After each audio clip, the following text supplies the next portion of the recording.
Salut les amis et bienvenue sur Vivre de foi, la chaîne YouTube qui t'aide à approfondir ta relation avec Dieu. On se retrouve aujourd'hui pour une nouvelle étude biblique. On continue avec le chapitre 5 de l'évangile de Matthieu, cette fois-ci avec les versets 43 à 48. Je commence par la lecture de ce passage et on en parle après. Vous avez appris qu'il a été dit « Tu aimeras ton prochain et tu détesteras ton ennemi ». Mais moi je vous dis « Aimez vos ennemis ». Bénissez ceux qui vous maudissent, faites du bien à ceux qui vous détestent, et priez pour ceux qui vous maltraitent et qui vous persécutent, afin d'être les fils de votre Père céleste. En effet, il fait lever son soleil sur les méchants et sur les bons, et il fait pleuvoir sur les justes et sur les injustes. Si vous aimez ceux qui vous aiment, quelle récompense méritez-vous? Les collecteurs d'impôts n'agissent-ils pas de même? Et si vous saluez seulement vos frères, que faites-vous d'extraordinaire? Les membres des autres peuples n'agissent-ils pas de même? Soyez donc parfaits, comme votre Père céleste est parfait. Déjà, l'affirmation « tu aimeras ton prochain et tu détesteras ton ennemi », l'affirmation « tu détesteras ton ennemi » n'a jamais été une affirmation de la Torah. Jésus là, il fait référence à ce que certains pharisiens enseignaient parce qu'ils prenaient comme « tu aimeras ton prochain » simplement les membres de leur peuple. Et Jésus, avec cette affirmation, donc « tu aimeras ton prochain » et tu aimeras aussi tes ennemis, il enseigne que ton prochain, c'est pas réduit simplement aux membres de ta famille, aux membres de ton peuple, mais c'est ton prochain, c'est le monde entier, ce sont les autres humains. Jésus nous confronte dans ce passage avec notre responsabilité, avec laquelle on répond à un acte d'injustice ou à la méchanceté. Quand on nous insulte, quand on nous méprise, quand on a vraiment affaire à quelque chose de mal, nous, en tant que victimes, on a quand même la responsabilité de la manière avec laquelle on reçoit cette injustice ou on reçoit cette menace et la manière dont on traite avec. Et je crois sincèrement que c'est un principe super intéressant puisqu'il y a beaucoup de personnes qui ont été victimes de choses terribles, mais qui se positionnent à l'âge adulte pendant 40-50 ans en tant que victimes et qui n'arrivent pas à dépasser cet acte d'injustice qui leur a été fait. Et Jésus, il pousse vraiment à l'extrême certaines affirmations, mais c'est pour nous confronter avec le fait que tu as une responsabilité de la manière dont tu agis après qu'on t'ait fait du mal. Ensuite, Jésus nous demande de prier pour nos ennemis. Si tu es quelqu'un qui croit et qui connaît Dieu, je crois profondément que tu as une énorme autorité quand tu pries en le nom de Jésus-Christ. Et je crois que ces personnes qui te font du mal, quand tu pries pour elles, tu les présentes à Dieu. Le ciel y s'ouvre quand tu pries en le nom de Jésus-Christ. Et si tu pries pour tes ennemis, je suis convaincue qu'à partir de ce moment-là, ils sont présentés à Dieu. À partir de ce moment-là, même si eux, ils ne le voient pas tout de suite, même si eux, dans leur quotidien, ils le ressentent pas tout de suite et ils s'en rendent pas compte tout de suite, je suis convaincue qu'à partir du moment où un juste, il prie en le nom de Jésus-Christ, la personne qui t'a fait du mal, elle est posée devant le trône de Dieu. Ce qui fait que ta prière, elle a énormément de pouvoir. Je ne suis pas là pour dire de prier du mal sur la personne qui t'a fait du mal. Au contraire, il y a un verset que j'aime beaucoup, qui dit que quand tu pries pour quelqu'un qui t'a fait du mal, c'est comme s'il était ravagé d'une lave bouillante d'amour.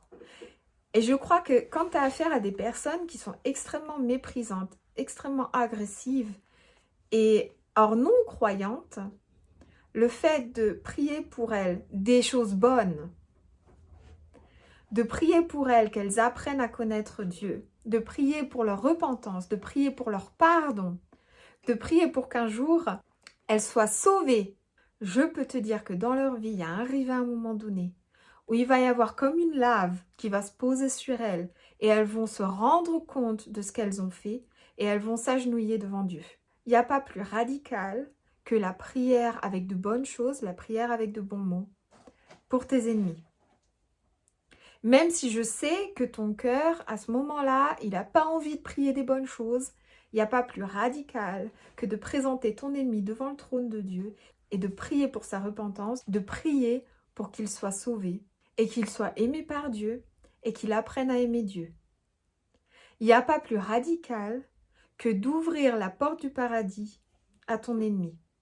Parce que ça signifie pour entrer au paradis et pour connaître Dieu, ça signifie que c'est une personne, elle va être un jour ou l'autre confrontée avec le mal qu'elle a fait. C'est obligé. Il arrive un moment donné où Jésus y confronte. Ça ne veut pas dire que tu vas avoir des excuses. Ça ne veut pas dire qu'elle va t'appeler en larmes et qu'elle va s'excuser. Ça ne veut pas dire qu'elle te rendra ce qu'elle t'a volé. Le pouvoir de pardonner cette personne et de continuer à avoir une bonne vie, de continuer à croire, c'est ta responsabilité avec Dieu, c'est ta relation avec Dieu. Cela dit, d'avoir vraiment la paix et la liberté de présenter cet ennemi devant le trône de Dieu et de prier pour qu'il soit sauvé, je peux te dire que c'est vraiment l'effet lave sur cette personne. Il arrive à un moment donné, ça arrivera. Peut-être plus tard que ce que tu ne le penses, mais ça arrivera. Et juste une petite phrase sur le terme, à la fin de ce passage, il y a écrit « Soyez parfaits comme votre Père Céleste est parfait ». Le terme grec, dans la version originale grecque, on peut aussi le traduire par mature. On n'est pas obligé de le traduire par parfait, c'est aussi un terme grec qui veut dire maturité. Donc là, Jésus, il nous encourage à être des chrétiens mûrs, à vraiment avoir la maturité d'agir autrement que ce que le monde fait. Et je dis ça parce que je sais qu'il y a beaucoup de chrétiens qui se mettent beaucoup de pression, ils veulent être parfaits. Il y en a qui cachent des choses parce qu'ils ont peur que s'ils ne montrent pas un visage parfait ou qu'ils ne montrent pas une vie parfaite, ils ne soient pas suffisamment bons, etc. Du calme. Le mot parfait dans ces versets, il peut être aussi traduit par le mot maturité. Et moi, sincèrement, ça m'aide parce que je ne suis pas parfaite. J'ai besoin de Jésus-Christ, je ne suis pas parfaite. Et j'aimerais avancer vers la maturité et pouvoir un jour dire « je suis vraiment une chrétienne mûre » et de pouvoir, je sais pas, j'espère que le jour où je serai au ciel, que Jésus il pourra me dire « ma fille, tu as été une chrétienne mûre, je suis fière de toi, tu as été mûre ». C'est un passage qui est très émotionnel pour moi, mais je crois que c'est un très beau passage et qui inspire vraiment à la maturité.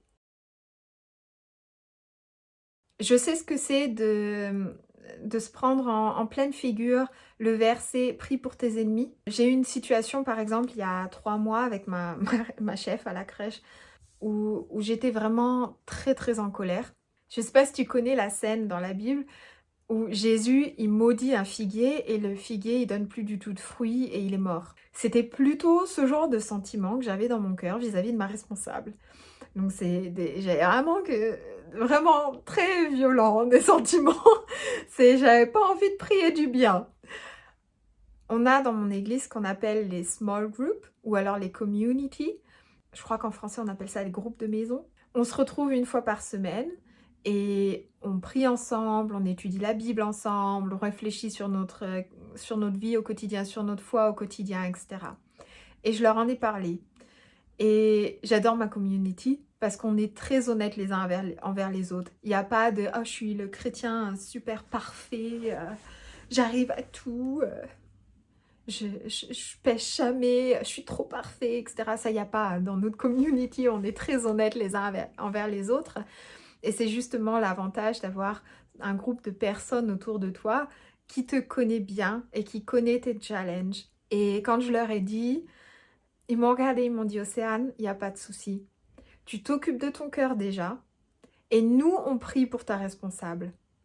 Tant que tu n'as pas de bons mots pour elle à prier, ne prie pas pour elle. On s'en occupe. On fait de la prière d'intercession. Toi, tu t'occupes déjà de ton cœur. Tu vas déjà vers Jésus.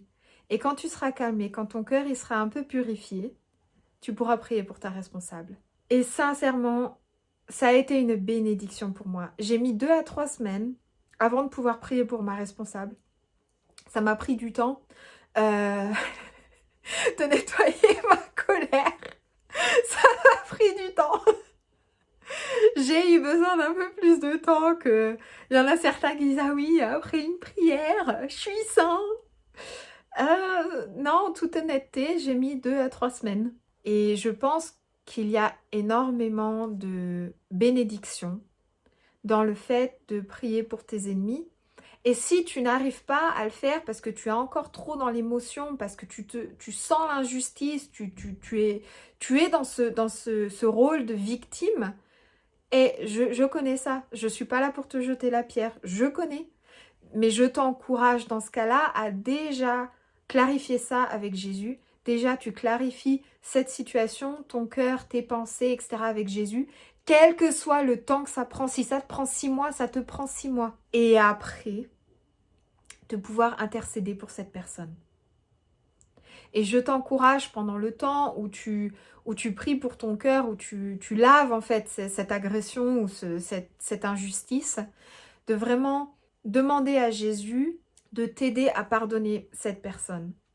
Il y a des chrétiens qui te disent « Oui, il faut que tu la pardonnes, il faut que tu la pardonnes, il faut que tu la pardonnes tout de suite. » Je sais à quel point c'est difficile de pardonner quand tu as vécu une injustice grave ou que tu as vécu vraiment quelque chose qui change ta vie de manière radicale et de manière très négative. Sincèrement, je sais ce que c'est, crois-moi.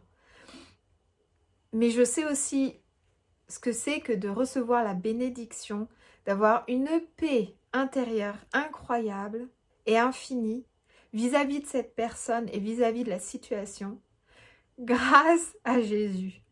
Et je t'encourage, quand tu purifies vraiment ton cœur, quand tu purifies vraiment tes pensées, à demander à Jésus qui t'aide à pardonner cette personne. Et il y arrivera un jour, et j'y suis convaincue, où tu arriveras à prononcer ces mots « Jésus, en ton nom, je pardonne X, Y ». Ce passage, il m'inspire à vraiment réfléchir sur mes actes, sur les discussions que j'ai eues, et à demander au Saint-Esprit comment il aurait agi. Est-ce qu'il aurait agi autrement? Comment il aurait fait? Est-ce que j'aurais dû agir autrement? Pas pour me jeter la pierre, pas pour me dire oh, je suis nulle, je suis coupable, etc. Pas dans ce sens-là. Dans le sens de grandir, dans le sens d'être plus mûre, dans le sens d'être plus sereine. Vraiment cette idée d'être lumière du monde par le Saint-Esprit. Tu as les fruits du Saint-Esprit en toi.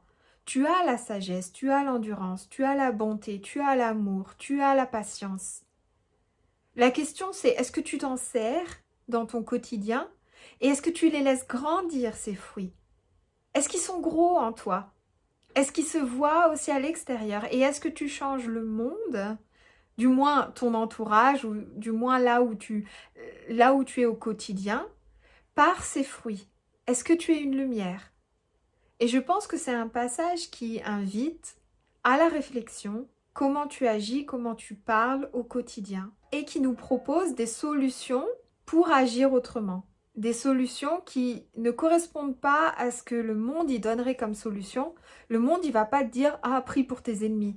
Le monde, il va te dire « Venge-toi », il va te dire « Pète leur voiture, fais brûler leur voiture ». Si tu commences à agir de la manière qu'il est demandé dans le royaume de Dieu, tu as le droit à des rigolades. De toute façon, il y a des gens qui vont se foutre de toi de toute façon. Cependant, si tu t'accroches à ces changements d'attitude, sache que Jésus, il nous a dit, vous êtes la lumière du monde. Il nous a appelés à donner de l'espoir. Il nous a appelés à vraiment montrer ces fruits du Saint-Esprit et à vivre avec eux. Je ne dis pas ça dans le sens où je pense que les chrétiens soient des meilleures personnes et valent plus que quelqu'un d'autre. Je dis simplement que Jésus nous a appelés à être autrement et qu'il y a des raisons pour ça et que c'est quelque chose de bien. Il nous a appelés à faire le bien. Il nous a appelés à être lumière. On termine cette vidéo par la prière. Seigneur, en le nom de Jésus-Christ, je te remercie pour ce passage de l'évangile de Matthieu. Je te remercie de nous inculquer les valeurs qui t'apportent, de pardonner nos ennemis, d'être responsable de notre réaction et d'agir avec bonté, avec patience, avec grâce et même de prier pour nos ennemis. Jésus-Christ, tu vois nos cœurs, tu vois les situations qu'on a traversées, soit dans notre passé, soit qu'on traverse maintenant, ou qu'on va traverser dans le futur. Tu sais à qui on en veut. Tu connais la violence de nos sentiments dans nos cœurs. Jésus-Christ, je te demande de l'aide pour qu'on agisse avec maturité, qu'on réponde à l'injustice avec maturité, avec ta grâce et ta bonté. Et je prie pour toutes les personnes qui ont été blessées, qui ont été meurtries par les actes ou les paroles d'autrui. Je prie pour que tu les aides à pardonner. Je prie pour que tu les soignes, que tu leur donnes de l'espoir, que tu penses vraiment leurs plaies, que tu leur donnes une nouvelle vie, que tu les remplisses de ton amour, de ta grâce, et qu'elles sachent qu'en tout premier lieu, il s'agit de leur relation avec toi. Qu'en tout premier lieu, il s'agit de guérir leur cœur, guérir leur relation avec toi, Jésus. Jésus, je prie pour que tu les aides à pardonner. Je prie pour que tu les aides à évacuer ce liquide toxique du fait de non pardonner. Et je prie pour qu'elles soient vraiment remplies de ta pureté et de ta légèreté grâce au pardon. Grâce au fait de lâcher prise sur ces personnes qui ont commis des injustices dans leur passé, qui les ont vraiment blessées. Je prie pour qu'elles puissent pardonner ces personnes. Jésus, je prie pour que les personnes qui regardent ma vidéo aient l'honnêteté de venir vers toi. Et je bénis leurs prières, Jésus-Christ. Je bénis leur cœur avec ton pardon et avec tes soins, avec ta guérison, Jésus-Christ. En ton nom. Merci. Amen. Si tu regardes mes vidéos régulièrement, n'hésite pas à m'abonner, ça m'aide et c'est gratuit. Et si tu le souhaites, tu peux commenter la vidéo en dessous. On se revoit demain pour une nouvelle étude biblique. Salut!